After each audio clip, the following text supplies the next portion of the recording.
all my people. Hey, bro, all I'm saying is, hey, bro, listen, you can't play the game with me. You're not even from LA, bro. You can't play that game. I've been getting too much money. All you cannot play the manipulation game with me. You can do that with them. You're not gonna. Look. Hey, see, look. I love both y'all. You don't call no fucking shots in LA. You're fronting for the public. Y'all do know Pacoima is a community in LA, right? Pacoima is in a city. I'm sorry, kid. I just want to keep all the ladies out and let them talk. Hold on, trap. Look, I want to have a conversation. You don't got to we already agreed. Him and Jim got the same deal. He could go to his office at Allen one block. Then we can just meet like men. He got it. All right. So do it. Gotta go there. You feel like you got to go there. My niggas got kids. He's on there made a lie. Jim got a case in Virginia. What happened to that case? This is what he put out to. It's the lie. Yo, Trav, you feel like if Wack could prove what he's talking about? If Wack prove it, I wouldn't fuck with Tim. I'm a real nigga. If my man is a rat, my man got any kind of thing, I'm not fucking with him, nigga. That's just what I come from, nigga. Alright, so look, so Wack. What the fuck you talking about? That prophecy out the way. Nigga, I don't fuck with families for free. You know you, nigga. You break the code, you break the code. You know how it goes. Hold on. Wack, do you feel like you could prove that what Jim Jones, that he did some shaky shit? You feel like you could prove it? Nah, you can't, because he ain't Jim Jones. No, I said, could you prove it? Like, could you prove it? Could you prove it? Wack, I said, he ain't gonna talk about that wiretap. I'm gonna do my shit. Man, we love to listen to you. Yeah, save that energy for the squabble, dog. Right, I'm gonna need that, my nigga. I'm a bad I'm gonna break for the show. I ain't tripping. I'm not a rapper or roadie, none of that. But I'm with that squabble. I'm power, bro. You need to calm down, bro. You can't tell me who I ain't. And my little homie's gonna hear this shit, and it's gonna go somewhere. Calm down, bro. We're gonna keep it with me and you.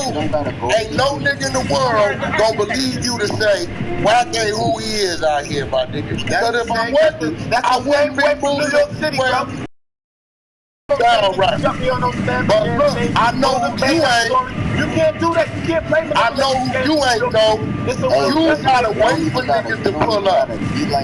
You hang with niggas. Wack run his shit, bro. Aren't you Cash Money West? Aren't you? I don't hang with no niggas. Aren't you the West? On these things? That is the West. That's what's happening. You're trying to make a narrative. Wack homie. Yo, Wack line. Listen, this is Carly. I promise you that. You can't play this game, bro. Hey, bro, you a real sweet dude, my nigga. You a real sweet dude. You a real funny, sweet dog. I hate muting y'all. I just want y'all to listen to me because y'all not even hearing each other. Y'all just talking over each other.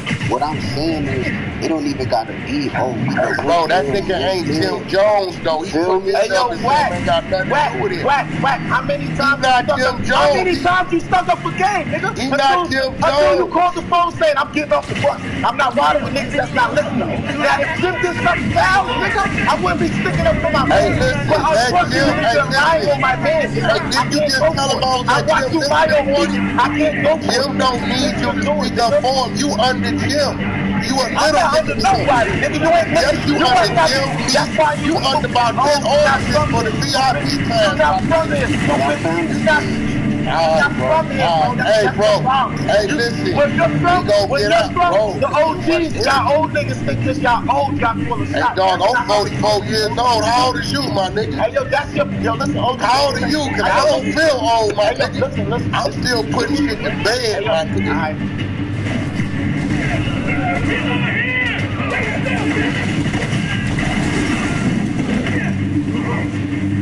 So, not providing any new information, but definitely dropping back-to-back pieces against Julio. However, unfortunately, following the double murder of Rod K and Stas, the KTA side would come through with a tit-for-tat response that would lead the ATK team double breathing once again.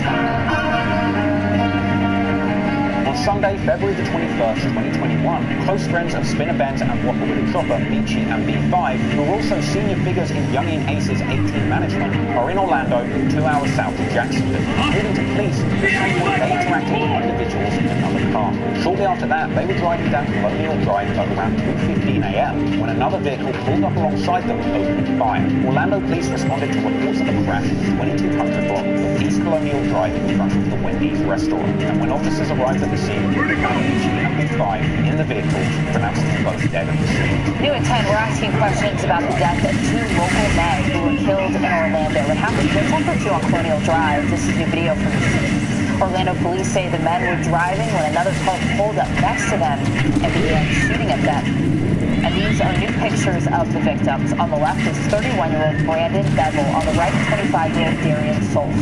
According to police, the men were in Orlando for a night out. There's no word on a possible suspect. Spinner Benz reacted to this with a post paying tribute to his fallen friends and vowing revenge, saying that he lost his big bro, his CEO, and his big homie all in one go, but that they won't be the only ones leading this up. Meanwhile, Julio was posting on his story that the bombs are flying today, as well as adding the deceased Michi, saying the A-Team CEO is gone. Julio later went on an IG live session dissing Michi, suggesting that Michi had helped Ace get his homeboys into bad record deals like Suge Knight would have done. Michi was their CEO. Go on that nigga page right now, that still say 18 CEO, management, Spinner Benz, and yo.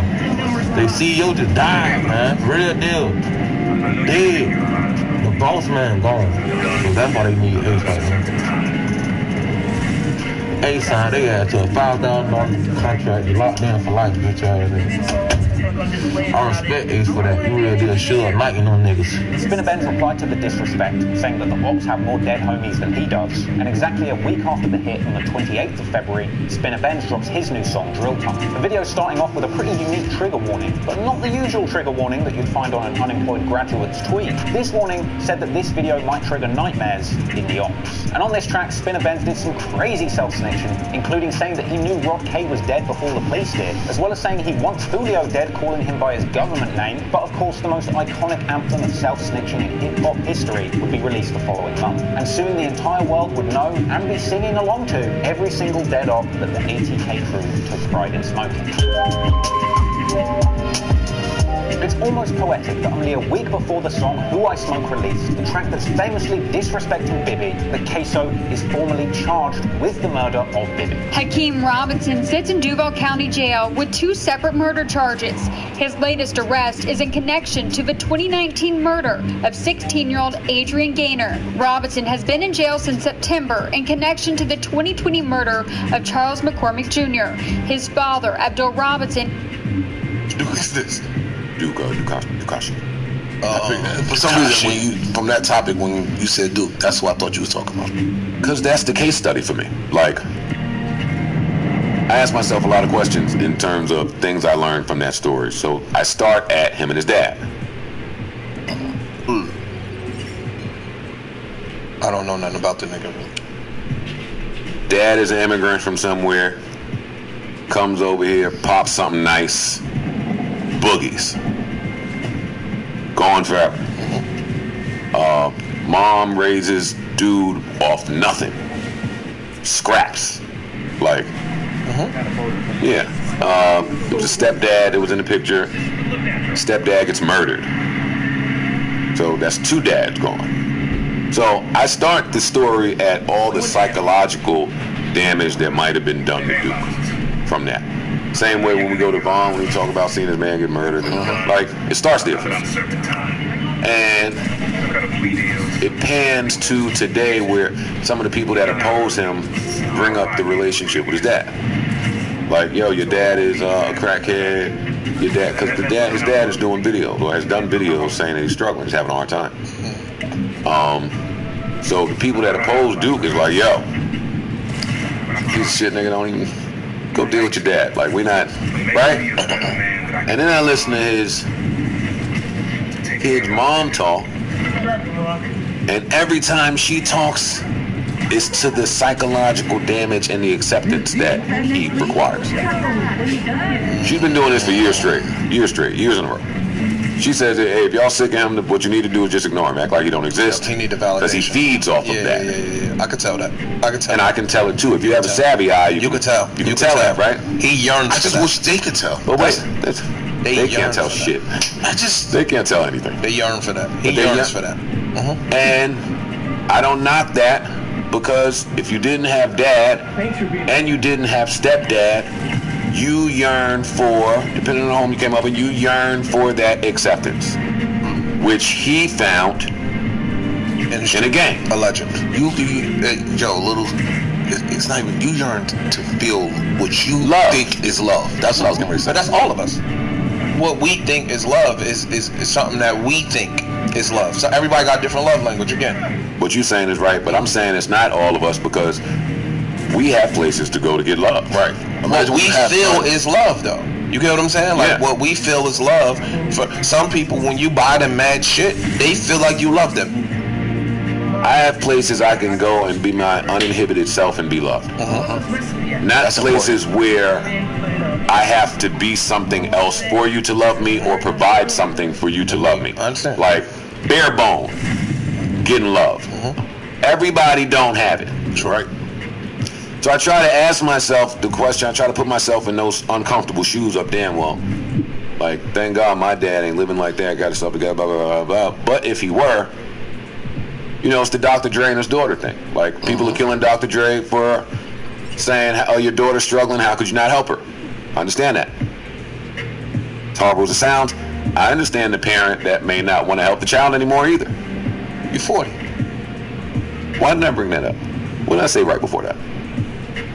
About his dad versus your dad, and your dad got himself together. Oh, so now if your dad's disease is uncontrollable, and you every time you spend a dime it goes to addiction, and I mean, we could think of some scenarios to where you pull away. Right? Now, though this is none of my business, do I think that that's the case? I won't answer it here, but I answer it in my head. And I think about the psychological, just the damage of all of that. So cool, you run to a gang, and now you have to be something that you're not, or something else. You have to provide a service. You have to provide yourself, your asshole, and all that for exploitation. Right? So you do that, and you think they love you. You think you're getting loved. It don't turn out that way. Niggas kidnap you, fuck your baby mom, do whatever they doing. I wasn't there. I can't speak to it. Send the whole gang up. All go to jail. Cool. Got it. Monumental time in hip-hop. Never seen nothing like that. Then you talk about it for the next however many years. This the dead guy here. This guy that's getting killed. This guy over here. You continue all the behaviors that say I'm still yearning for that attention. If it's not love, then let it be hate. No attention. Let it be something, right? And that continues, and it goes, and it goes, and it goes. And as big as this story was in hip-hop, I watch it and I say, well, damn, there's nobody saying that, like, damn, all that shit just happened and we still right here. Like, we still right here, but nobody cares enough, so we don't say nothing. Cool. Fast forward, a few weeks ago, Clubhouse is back somehow. Somehow. And somehow, there are mad clips floating around of Duke seeming to offer his ass and services yet again to a gang member. Right? Oh, he got his chain back. We wasn't leaving when he was getting his chain back. Something else was gonna happen. We wasn't like that. Wasn't nobody getting punked at death row when I was there. You know about that situation though? No. When Suge changed, I was gone. Okay, so you started. My whole thing was the bad guy, and me and Suge started falling out. I mean, like really pissing me off. And I seen the homies change, getting these checks out, working with them. The whole environment was totally different. Okay.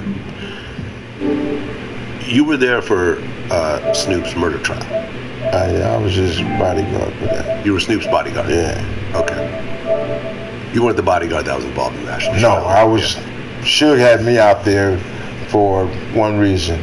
The Long Beach Crips was coming up there. I guess they was saying that they gonna get Snoop because he ain't doing this for their people or whatever.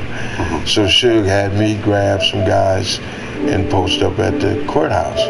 if they come up there, we knew what the business was gonna be. Y'all ain't finna touch this guy. And it wasn't gonna happen on my watch because I'm getting paid to have Snoop back at that time. Yeah, and Snoop ended up beating the trial. Yeah. So Death Row is doing just better and better. You know, the Chronic ends up becoming huge. Doggy Style comes out, it's huge. Above the Rim comes out, it's huge. It's just, you know, Murder Was the Case soundtrack comes out, huge. Everything is platinum, multi-platinum, everything else like that. And then Tupac gets signed to the label. Were you close? Were you in the mix when Tupac came around, or were you already kind of moving away? When Tupac came, Tupac went straight to the studio. I was at the studio a couple of times. Suge brought Tupac to the neighborhood a few times. Didn't like the environment. He was cool. He was cool at the beginning. Just certain things, just different stuff. I didn't like the way he started getting down, and backed away from him too. Right. You know, because this is something that we've discussed a lot. You know, for example, Shock G from Digital Underground, you know, who first signed Tupac, said that Suge held down Tupac the way he's always wanted someone to hold him down. You know, here was someone. What, on the thug life aspect? Yeah, exactly. You know, I didn't. The homies had Tupac more than I think Suge did. Tupac was more of a money thing, I'd say for Suge, and like a trophy, because when he brought Tupac to the hood, people was on Tupac. A lot of the homies clung to Tupac and wasn't really on Suge like that. You know, it was Tupac. Tupac was hanging and doing what they was doing. You know what I'm saying? But I think Tupac went a little overboard and really thought he was one of the homies. Well, he got the tattoo. He got the MOB tattoo. Yeah. I mean, some people say that it was money over bitches. It was an MOB tattoo, which he should have never had. He ain't never claimed the hood. He ain't never been in the hood. He ain't never fought for the hood. That's some. I want to be from the hood, putting the hood on his records, and you in the studio and you get a tattoo. You didn't come to the hood and ask to have that tattoo. The homies gave you that. You know what I'm saying? Just because of the situation that he was in. He was hanging. He was making money. They was chilling. So they accepted him. But you can't just bring him to the hood like that and say he from the mob. Me personally, he wasn't from the mob. So, you know, Tupac was in jail after the whole Quad studio shooting situation. He gets out and he is beefing with Bad Boy Records. Basically his first day out. Yeah. I'd actually heard that he wrote Hit 'Em Up like in prison. The dude was good. He was writing songs like it was crazy. Yeah. When he came home, he had an attitude, and getting on death row was his way of like his own now. You know what I'm saying? So he already had an agenda, I think. And Suge just let him roll with it. So he gets out, and there's essentially funk between Bad Boy and Death Row. Because, you know, Death Row is, you know, they're, you know, I mean, one of their two biggest artists is beefing with Bad Boy, so now Suge is beefing with Puffy. It was a power move for Suge. Suge was already beefing before Tupac. This wasn't just Tupac and Biggie. Suge was trying to get at Puffy and trying to bully him like he was bullying everybody else. Right, because some of Puffy's associated artists were now, you know, coming to death row, like Jodeci, like Mary J. Blige. All of them was Mary J. Blige. Suge's supposed to went to the people who wasn't paying her right and helped her out of her situation. Him and Puffy was at it before Tupac even touched ground in L.A. And I think Puffy just wasn't biting into the shit. We lost a homeboy, Big Jake, out there, got killed in the shooting. You know what I'm saying? Suge came home. How the fuck is that? You know what I'm saying? He's out there riding with you, taking care of business. This didn't, I mean, Suge was in some shady shit, doing too much, and trying to flex. And he didn't have his bodyguards like he normally had. So he was out there thinking people is like really scared of him now. He couldn't take advantage of that this time. Puffy and them wouldn't bite into that shit this time. Right. They had their own. Yeah, he had killers too. He had people with the biggest guys like Wolf and everything. that was ready to go. Yeah. That was ready to go. So he didn't benefit off of that. Because if he could have got Puffy, he got it sold up. So he couldn't do that. So at one point, there was rumors that Puffy had aligned himself with the Southside Crips. He did. And there was bounties on death row chains. Yeah. 10,000, I think? 10,000, right. Your mom had a death row chain. She had a little bitty one. Right. Yeah. Well, they were snatching those. Yeah, they were snatching those. Right. That's when it really got serious. They used to come on California Street. My daughter's mother is from Southside, and she used to call me and tell me, all them guys from out movers out from New York and all these guys out here, and they buying liquor and weed. We out here getting loaded, and they talking about y'all. So Keefy D, who I found out who he was through Paula, was my daughter's mother's best friend. They was all kicking it over there, saying what they gonna do, how they getting down. So I knew they little half-ass moves because of that through them. So when Puffy and them came, we knew Puffy and them was here.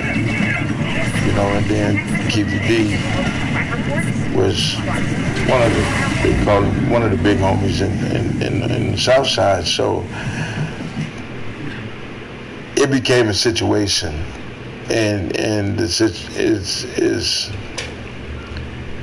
I want to say crazy, but Suge knew what he was doing, Puffy knew what he was doing, and now you got two gangs fighting each other, and they sitting back letting it happen, and they get paid at the same time. So here you got Orlando, here you got Trayvon, and they run into each other at the mall. So they fight. Trayvon keeps his chain, get his chain. Now the mob is going over here for retaliation. This ain't happening, and they beefed up their squad, saying, okay, they ain't coming through here, this and that. So it's shootings here and there. Now we at the MGM. Right, for the Mike Tyson fight. Exactly. Were you in Vegas? Yeah, you I were ran 662. I was running the club at the time. Right. Reggie Wright was there, but I was doing the door and all of that. Right, and your brother Buntry was there as well. Buntry was at the fight. Yeah. He went to the fight with me. We already knew it was finna happen. That they was coming to Vegas, the whole nine. And then when they came, they pulled up in front of 662. I alerted a bunch of them and told them that Keefy D and them out here, the South Side is out here. And they drove off. Now, if you look at the video at the MGM, you know, everybody's saying, and this is the killer part, Tupac don't know no Southside Crips. He don't know none of these guys. How did he know to go after this dude? And this is one of my problems with Suge. Man, this dude is an artist. This man is worth millions of dollars to you. And you let him go over here and fight a gangbang. A man he knew jack shit about. And this is how he get killed, because he's running into a hitter. Orlando Anderson was in the lobby at the MGM. Trayvon Lane sees him and tells everybody in the crew, hey, that's the guy that jumped me. You know, from what I understand, he didn't go to Tupac and whisper in his ear. He told all the big homies that there's someone in the area that's potentially a danger. If this way, I say yes. If he went to the homies would have went after that cat and dealt with him. Not after Tupac go get him. But the homies would have dealt with that. And Suge should have allowed the homies and let the homies deal with that situation. Not Tupac. This ain't your business. But Tupac goes over there and take off. He threw the first blow. And then after that, everybody else is on him. Okay, and Buntry was part of that crew? Yeah. Everybody was there. Neckbone. Bunch of dudes. I mean, I ain't gonna give you a roll call, but I mean, it's all on camera. I mean, yeah, exactly. It's all on camera. I'm not. So if you know the faces, you see everybody that's there. Everybody that was there got a lick in, which including Shook. I mean, this guy got up. Yeah, this guy got up. Went busted up. I mean, I know he was hurting because they was kicking the shit out of him, and. Now, that's like kicking a dog. This little dude is with the business in his neighborhood. Right. I mean, Orlando was being investigated for multiple murders at the time, and, he was known to be a real gangster from Southside. He was a little young hitter. Yeah. He was with it. And I think those guys should have did their homework before they let Tupac go over there and mess with him. Well, I interviewed Reggie. And, he said... I didn't see him until about 2 or 3 hours after that incident happened. He was concerned about Pop.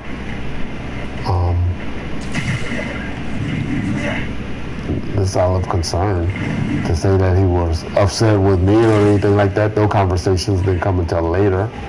Suge knew his consequences from the beginning. Yeah. Suge knew his consequences when they put the $10,000 on the chain.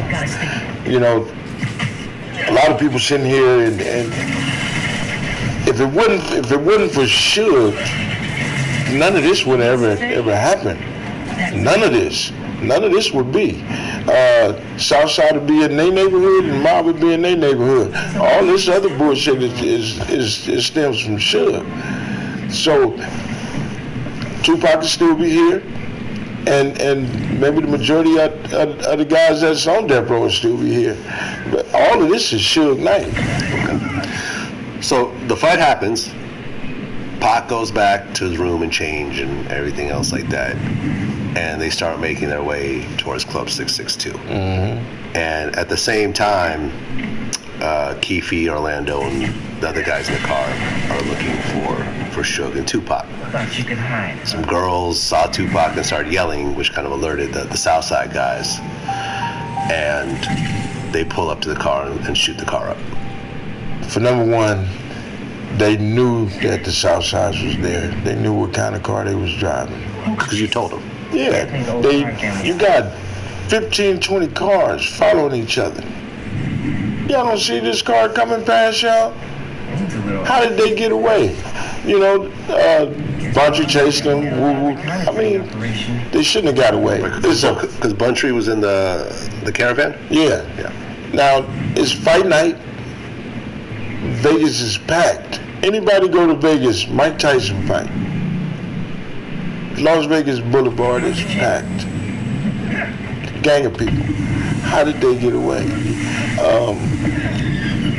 Orlando was mad at Suge that this situation happened because he told Suge, fuck you and your money. This I know. What do you mean by that?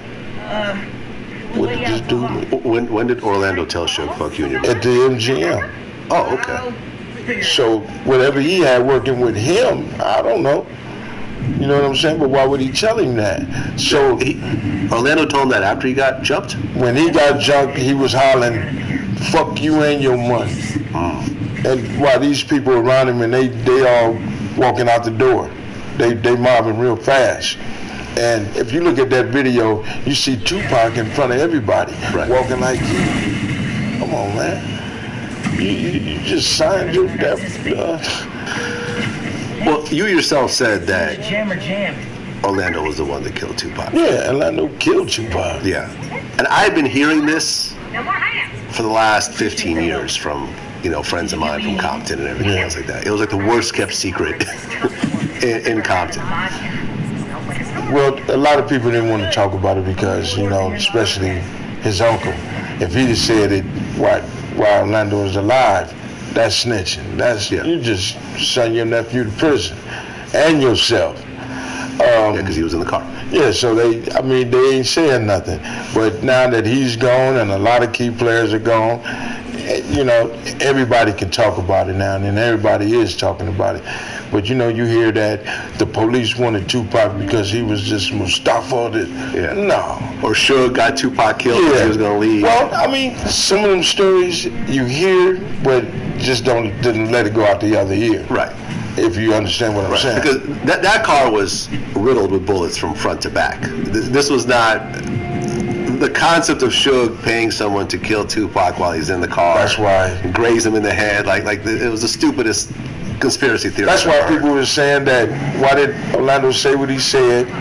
And Orlando pretty much told him, if this going down, nigga, fuck you and your money, I'm going to get you too.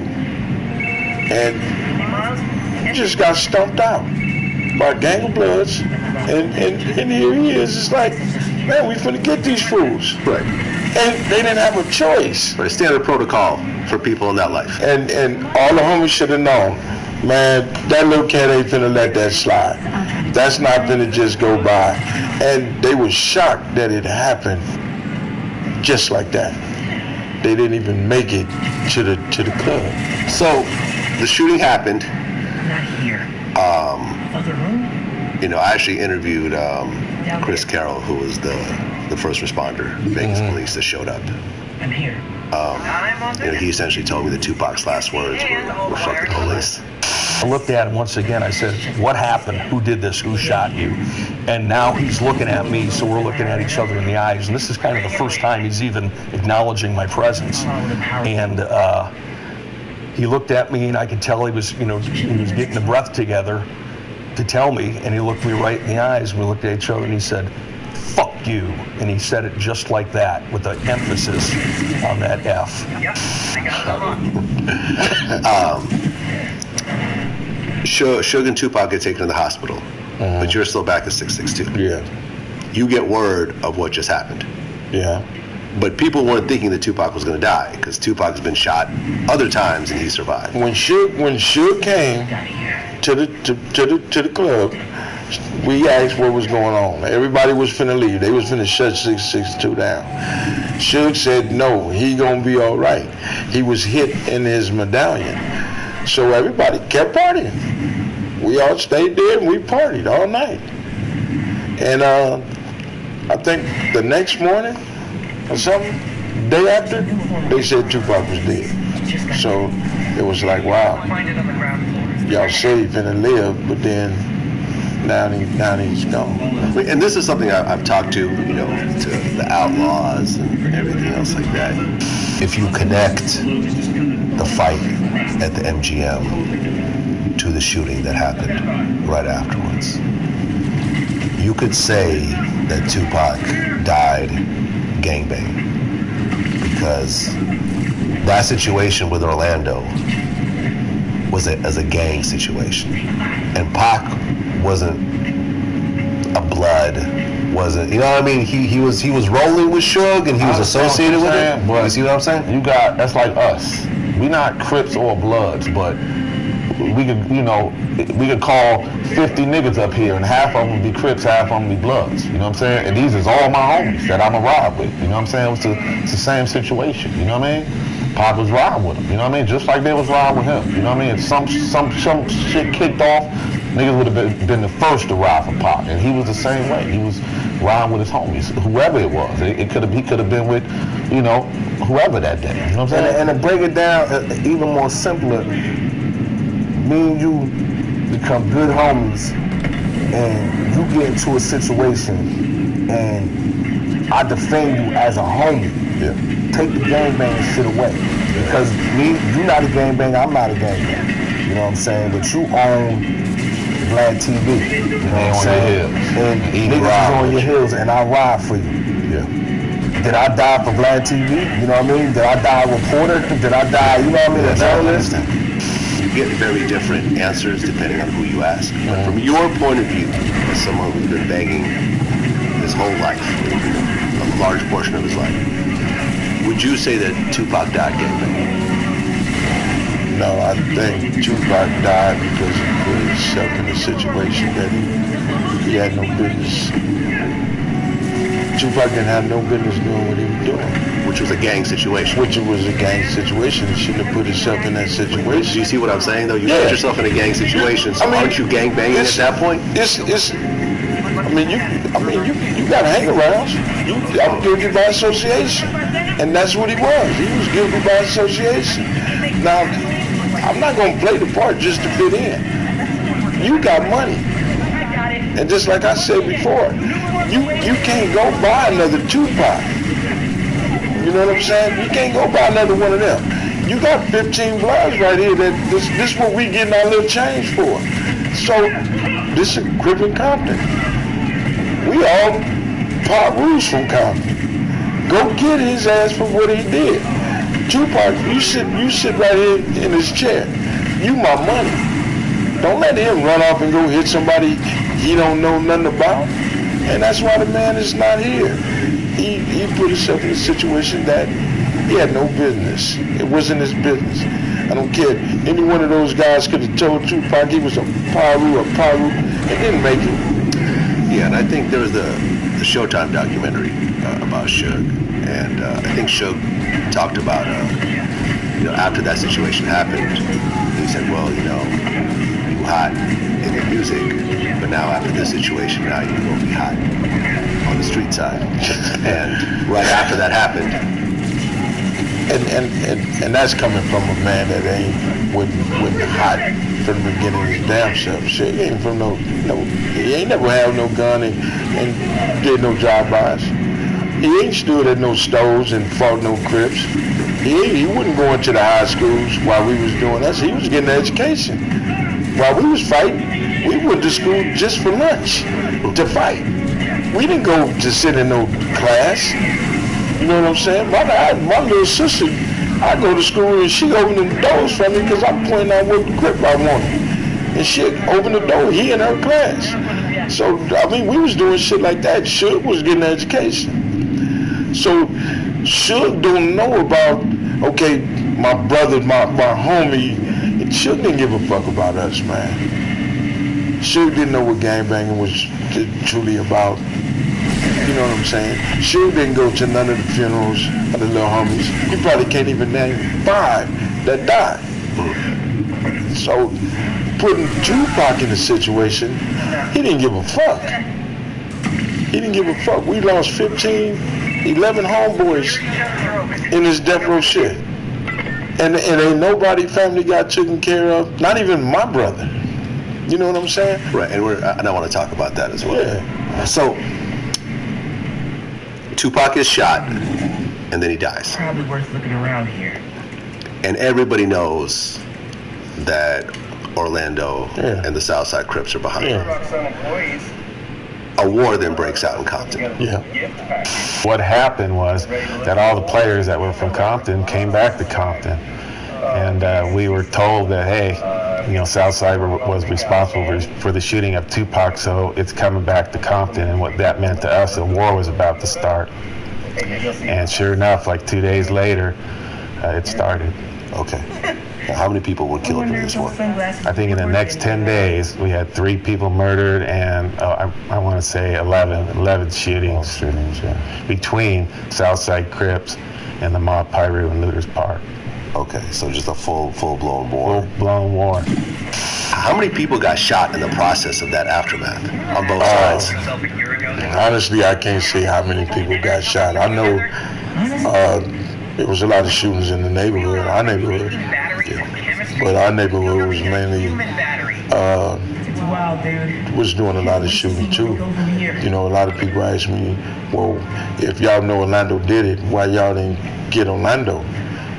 Number one, Orlando didn't sit in one spot. Right. Orlando knew that you guys know that he did it. Exactly. Yeah. So he didn't sit in one spot and sit on the corner and smoke weed and say, I'm waiting on these mob niggas to come to kill me. Right. No, he wasn't in his hood. He didn't hang out like that. He met his demise doing what he do best. And yeah, he died a couple years later. Yeah, in a drug deal gone bad. That was his get down. Orlando's grandmother had passed away the night before, and apparently he had been drinking all night with one of his best friends, Michael Duro, and they went over to a place called Mom's Burgers across the street from the car wash to get something to eat. Well, he sees a guy that owes, from another gang in Compton, a Crip set in Compton, that owes his uncle and his friend DeAndre, I don't know if it was $5 grand, 10 grand, somewhere in there, about $5 grand, over some cocaine. Yeah. So he decides, because they've been drinking and everything else, they got a gun in the car, they're going to go over and jam him up about the money he owes. Well, this guy's from another gang in Compton called Corner Pocket, and some of the other Corner Pocket gang members were there, and they started coming up, hey, what's this all about? Why are you jamming them up? And next thing you know, Orlando pulls out a gun and shoots two of the Corner Pocket persons that are there, or shoots one of them right away, and then another Corner Pocket guy starts shooting back at Orlando, and pretty much hits him dead center. I mean, he wasn't alive much longer after that. His partner that was in the car with Orlando took the gun and then started shooting back, and ended up shooting another Corner Pocket guy that shot Orlando. They went around the corner, crashed the car, and we were pulling up there when Orlando was being pulled out of the car. The other guy took off running, dumping the gun. And we're waiting for paramedics, and one of our partners, Ray Richardson, was over there talking to Orlando, and he was basically taking his last breath at that time. And two of the persons at the gas station that they were shooting at also died that day. So it was a triple murder, and it was all dope related. Had nothing to do with Tupac. Nothing to do with Tupac. If we had our way, we'd have got him. He'd have got by the neighborhood. Well, because even though technically Tupac wasn't a Pyru, it happened under your watch. Me personally, it didn't matter if he was a Pyru at that point. You know, the man got killed, and the homies was there, and Suge was the homie, and he was with Death Row. Now, I mean, the mob was Death Row. From the mob to Death Row. So, yeah, we didn't have a choice but to try to get, do what we had to do because of that happened. If we didn't, then, we look bad. Right. So, didn't nobody have a choice but to do what they had to do. Right. But ultimately, you guys never got Orlando. No. And then he was killed a couple years later, so at that point. Years later, Keefe D gets caught up in a sting operation and confesses the whole shooting situation to Greg Kading, who you ended up doing an interview with as well. When you heard that Keefe D confession, what did you think? I didn't believe it because, okay, why is this guy saying this now? Don't he know he can go to jail? Well, everyone in the car, at the time that he did that confession, everyone in the car except for him was dead. Orlando was dead, and there was two other guys in the car. They were both dead as well at that point. Oh, I didn't know they got killed. One of them died, I think, of natural causes. He was just overweight, I don't know. I had to ask Pam on that one. I talked to Greg Kading about this. By the time the Keefe D gave you that information, Orlando was gone. What about the other two members of the company? Dre was already gone. He was in the passenger seat behind the driver. How did he die? He died from natural causes, obesity and health-related causes. And Terrence Anderson, the driver, he just recently died. He was shot and killed inside of a marijuana dispensary in Compton. And so now... When was this? Just recently, within the last couple months. Oh. So, KPD's last man standing. Now he's free to speak on it. They give him immunity. Yeah, I had Greg Kading explain this to me. He's the only living person in that crime. He gets caught up with a bunch of PCP, I think. Mm-hmm. And they say, you know, confess this whole situation to us, and we'll drop this PCP case, which you know, basically facing life over. And whatever you say, if it matches up to everything that we check, none of this could be used to implicate you in the actual crime. Well, the guy actually confessed to his nephew killing the man. Yeah. Now, from what I know, if I'm with you and I commit a crime, a murder, at least I got that same case. Correct, but what I'm saying is the way they structured that. Yeah, he was not charged with that murder. Now, if other evidence comes out later on and pins him to the murder, then that's a whole different situation. But his actual confession could not be used to actually. You think he pinned himself and all the other people saying that they saw him and he this and that, and not only that he said he did it, he puts himself there. So if I say I saw him, I can't be lying because he put himself there. It's a tricky situation. Exactly. Yeah. So if he win, well, I mean, he's still out right now. Do your thing. Yeah. Do your thing. Do you consider that snitching? Well, his nephew is gone. Yeah. I don't think he should have said anything. He should have took that to his grave. I mean, my nephew did that. I mean, that's like me putting my brother out there because I know he's gone and he can't be convicted of nothing. I can sit there and say what Bunch you did on death row. No, I can't say what Bunch you did on death row. Everybody knows. Everybody on death row is assholes. That's all they need to know. Well, after this happened, Suge was, I guess, violated his probation because of the fight. Mm-hmm. And Reggie Wright actually said that was done between the attorneys. I was there. How it happened was Edie Fall. Y'all know Edie Fall from one of the guys that represented on the Rodney King, the one that beat up Reginald Denny. He was popular attorney from that. But anyway, Edie Fall and David Kenner, we all met at the studio at Edie Fall's office, and they came up with where they were about to sue, or they were in the process of suing Tupac, and they came up to an agreement. Well, hey, if you come and testify, because we're trying to save Suge from going to jail to do that, 9-year violation, and testify that Suge was trying to really help you. He was trying to get them off you. He wasn't one that assaulted you. He was really trying to stop everybody from assaulting you.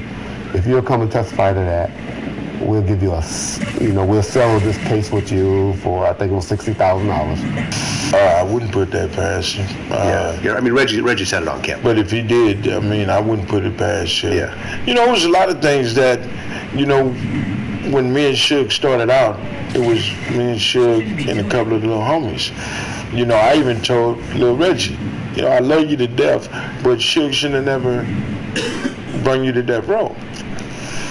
Reason why I'm saying that is because little Reggie had issues with some of the guys that was working for Death Row. So when you did that, what was the purpose of Suge doing that? Suge's purpose was to have Reggie there to keep us at a bay. Because I see what it is. We on his neck. And, okay, so he had the Mob Piru dudes as muscle, but then he had Reggie and the police to kind of control that muscle in a way. And exactly. It was a balancing act. So, okay. I never thought of it that way. Just picture all the big homies, Right, because everyone in here. Every gangster is ultimately scared of the police to a certain degree.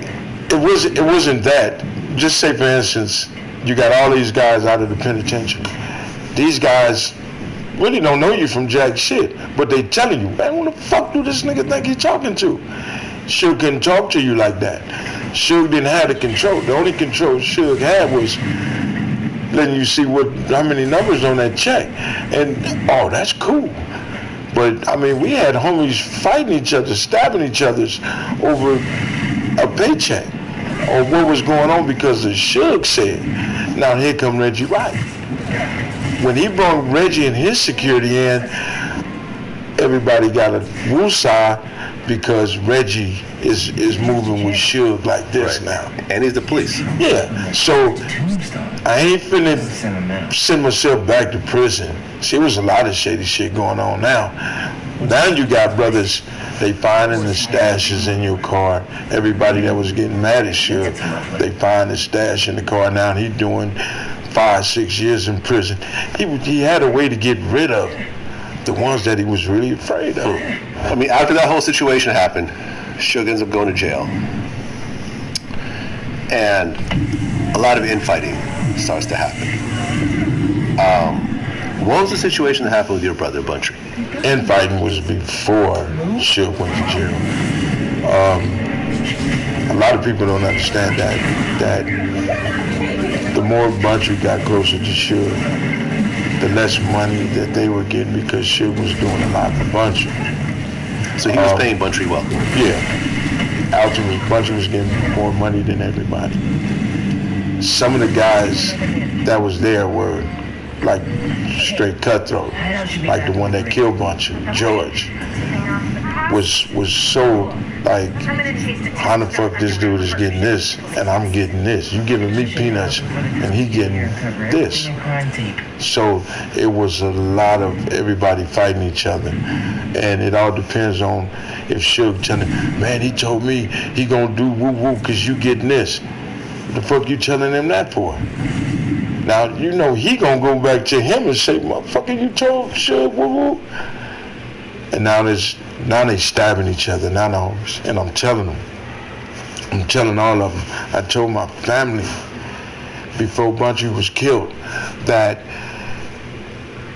gotta watch out, bag up. This shit is this.